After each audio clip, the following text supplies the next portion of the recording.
It was the kind of quiet that only small towns could produce. Cedar Grove, nestled between a thick patch of state forest and miles of flat farmland, seemed to pulse with a rhythm untouched by time.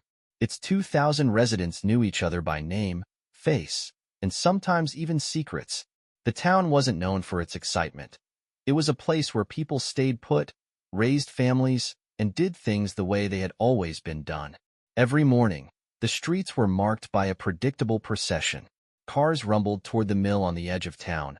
Shopkeepers lifted their creaking shutters, and retirees gathered at Earl's Diner for their morning coffee. But that routine shifted the day a stranger walked into Cedar Grove. It was a Thursday when the man appeared. He drove an old pickup truck that looked like it might have been dragged from a salvage yard. The paint was peeling, the hood was dented, and the windows were grimy enough to make it impossible to see inside. He parked it at the edge of town near an abandoned grain elevator, a place most locals ignored. The man himself was equally unremarkable, tall, wiry, and sun-weathered. His clothes were simple and clean but frayed at the edges, as though they had been through countless washes. He carried himself with a purpose, though what that purpose was, no one could guess. By the time anyone thought to ask, he had already disappeared into the forest that bordered the town. Cedar Grove's residents were practical people, not prone to gossip or curiosity about strangers. Still, the man's sudden appearance sparked a ripple of unease. Mrs. Harper, the widow who lived closest to the grain elevator, swore she saw him unloading bags from his truck late that night. Others whispered that they heard strange noises, metal scraping, faint hammering, and the occasional clang echoing through the quiet. Within days, signs of the man's presence began to spread. A makeshift campsite appeared in a clearing not far from the forest's edge, marked by a faded blue tarp stretched between two trees. An old fire pit, ringed by carefully arranged stones, still smoldered faintly. A few locals who wandered too close claimed they spotted the man carving something. Long wooden stakes, sharpened to lethal points. Still, he didn't interact with anyone. He bought no groceries, asked for no directions, and spoke to no one.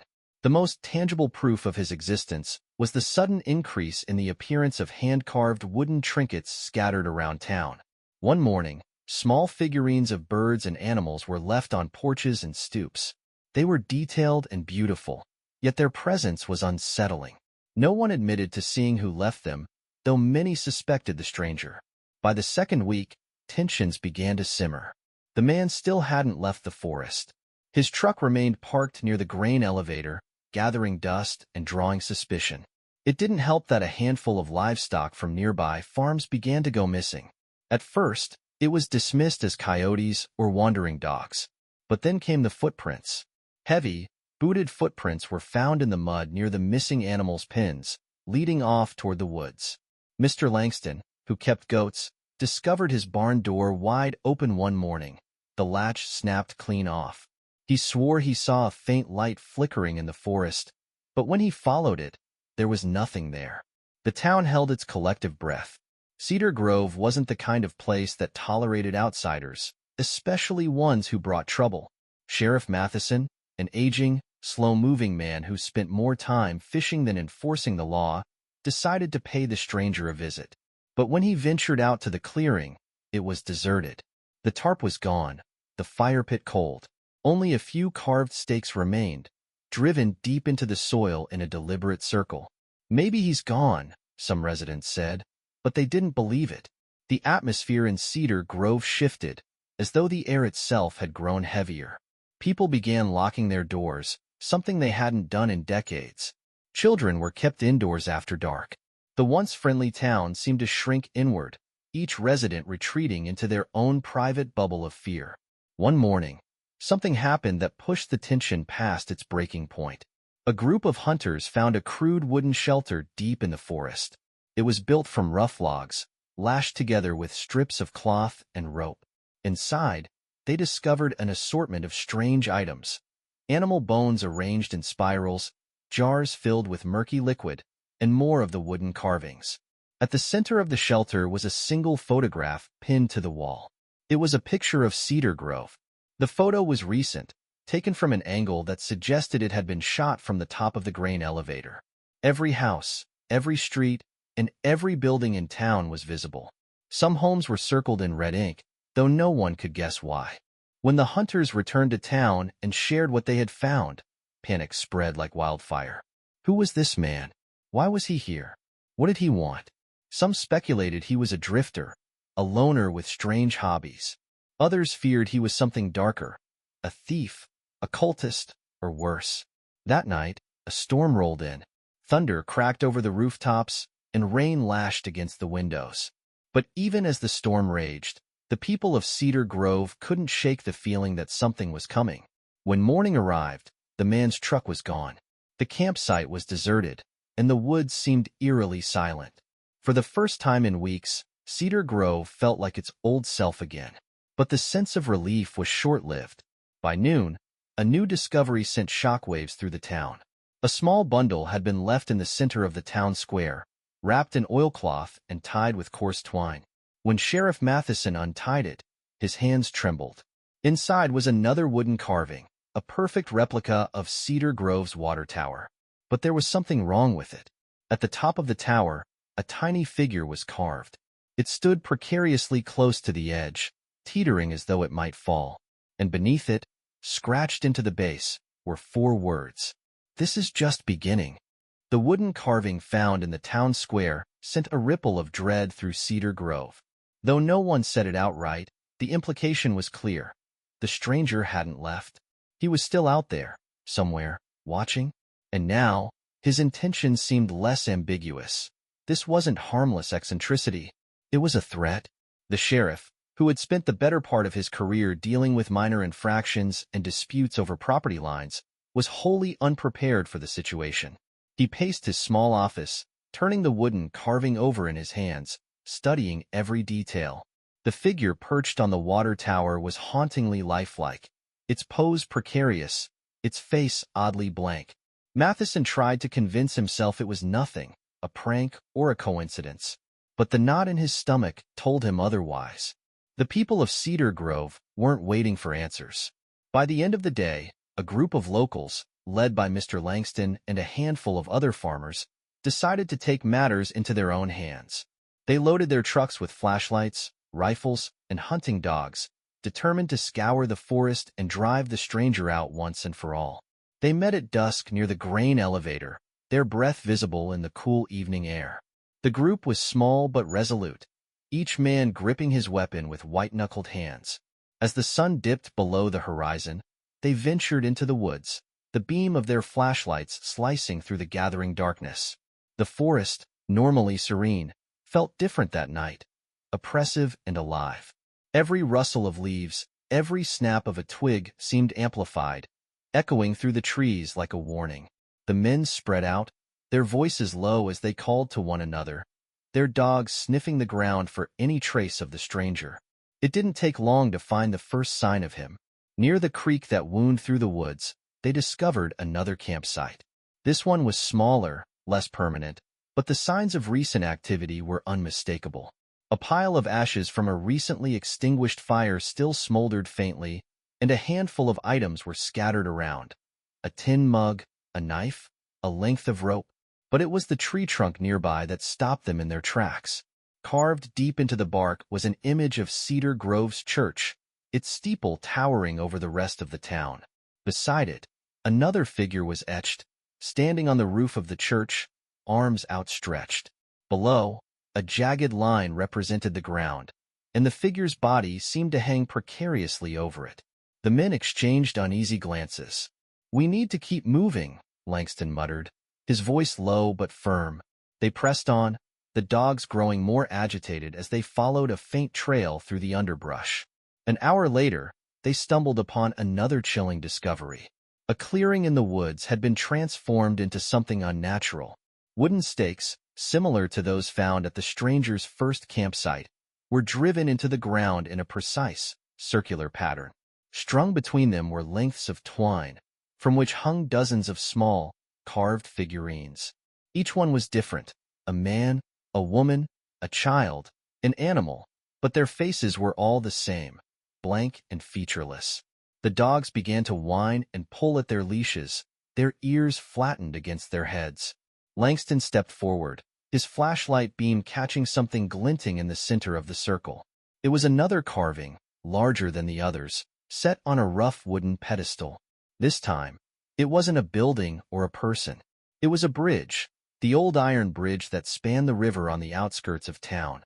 And just like before, there was a figure carved into it, poised at the edge, as if about to jump. The men didn't linger. The forest seemed to close in around them, the trees casting long, skeletal shadows. Every sound, the wind in the branches, the distant hoot of an owl, felt like a warning. They turned back, their resolve shaken, their fear palpable. By the time they emerged from the woods, the town was shrouded in darkness. The search party dispersed quickly, each man retreating to the safety of his home. But safety was a fleeting concept in Cedar Grove now. The next morning, the bridge was blocked off. Someone, no one admitted to knowing who, had spotted the figure from the carving standing at its edge. The stranger himself was gone, but the carved figure was real, nailed to one of the bridge's iron supports. It was the same faceless person from the carvings, its pose identical. Beneath it, painted in dripping red letters, were the same 4 words. "This is just beginning." Fear gripped Cedar Grove like a vice. Parents refused to let their children leave the house. Businesses closed early, their owners eager to be home before dark. The church, normally half empty on Sundays, was now filled with people seeking solace. But no amount of prayer could erase the sense that the stranger was still there, lurking in the shadows, watching. That night, a fire broke out in the forest. It started near the clearing where the wooden stakes had been found, the flames devouring the trees with a ferocity that suggested intent. Smoke billowed into the sky, visible from every corner of Cedar Grove. Some speculated the stranger had set it to cover his tracks, while others believed it was an act of defiance, a warning to those who had ventured too close.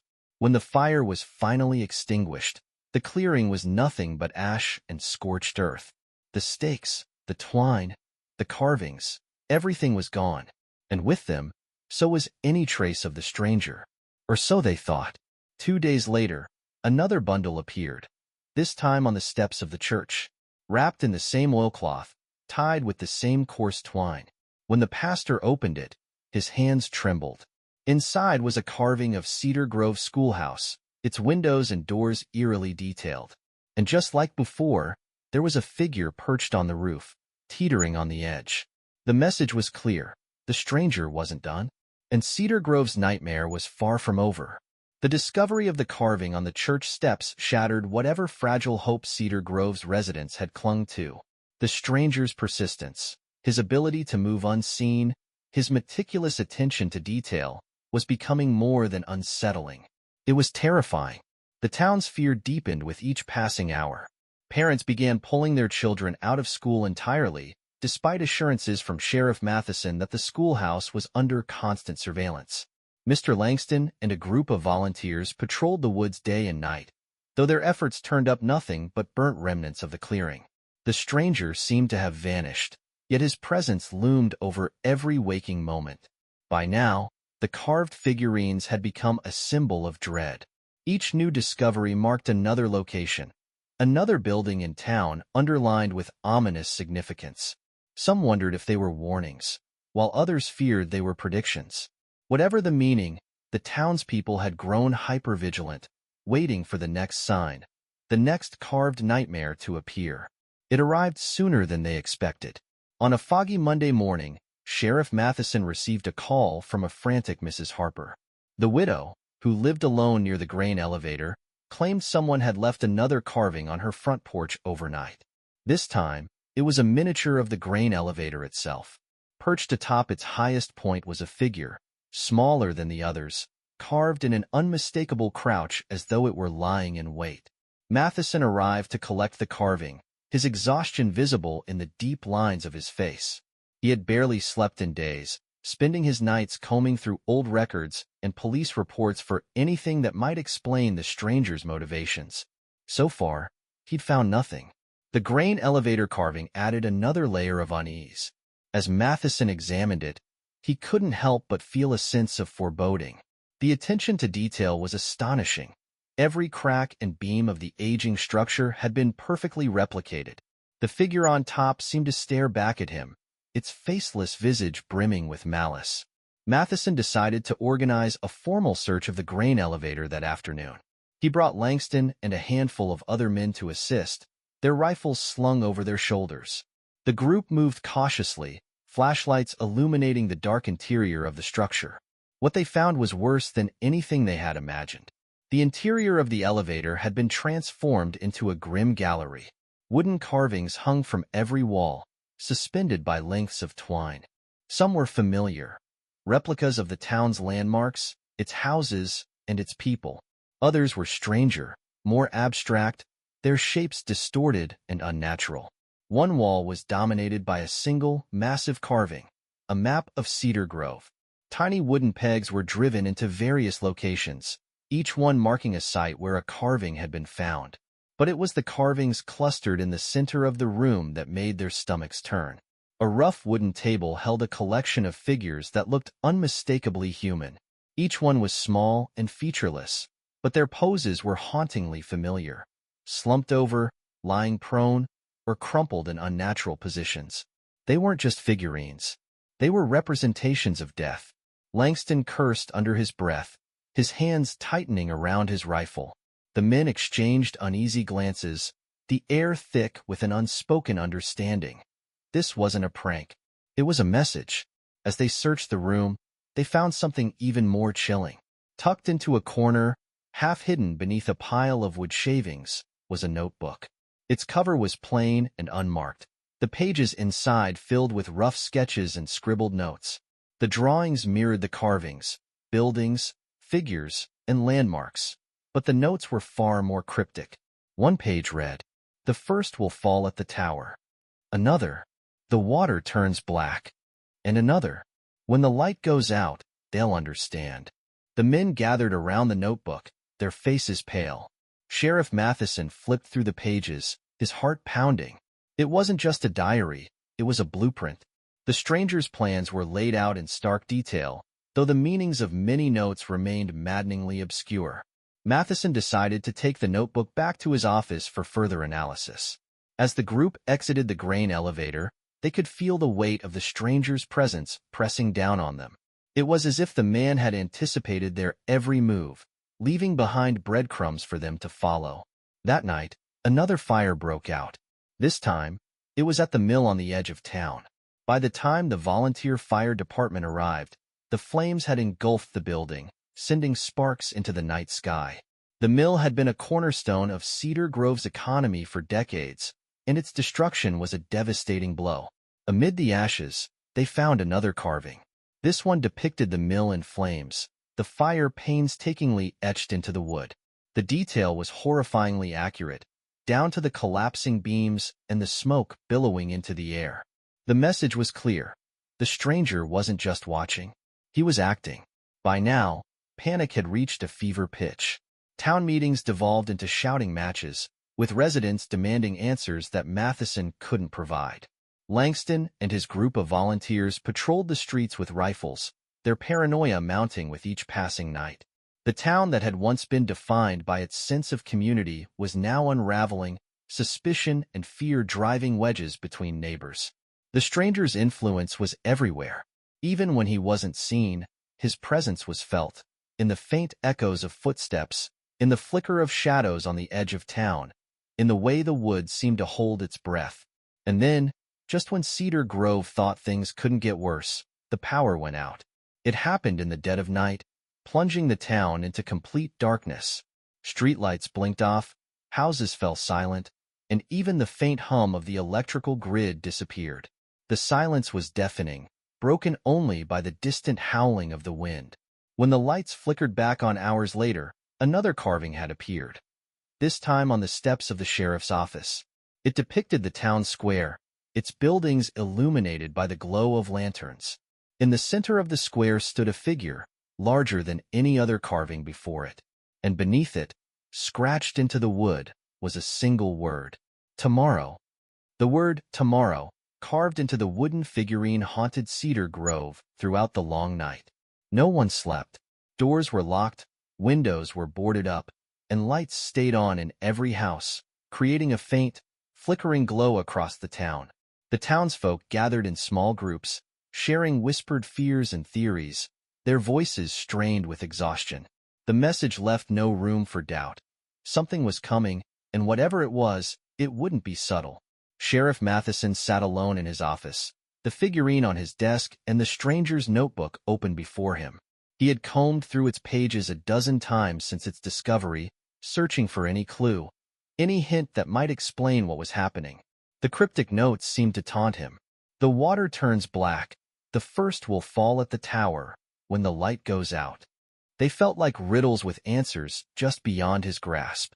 The notebook's final pages were blank, which unsettled him even more.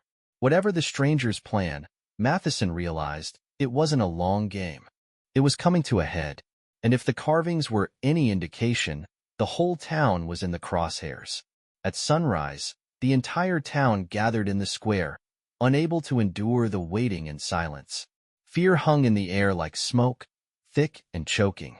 Even the children, usually oblivious to adult concerns, seemed subdued, their wide eyes darting toward the forest. Langston and his group of armed volunteers stood watch at the edges of the square, their rifles ready. Matheson stepped forward to address the crowd, his own anxiety masked by the weary authority of his voice. "We don't know what this man wants, but we'll keep you safe," he said. The words rang hollow, even to him. The people were looking to him for answers, for a plan, but the truth was he had neither.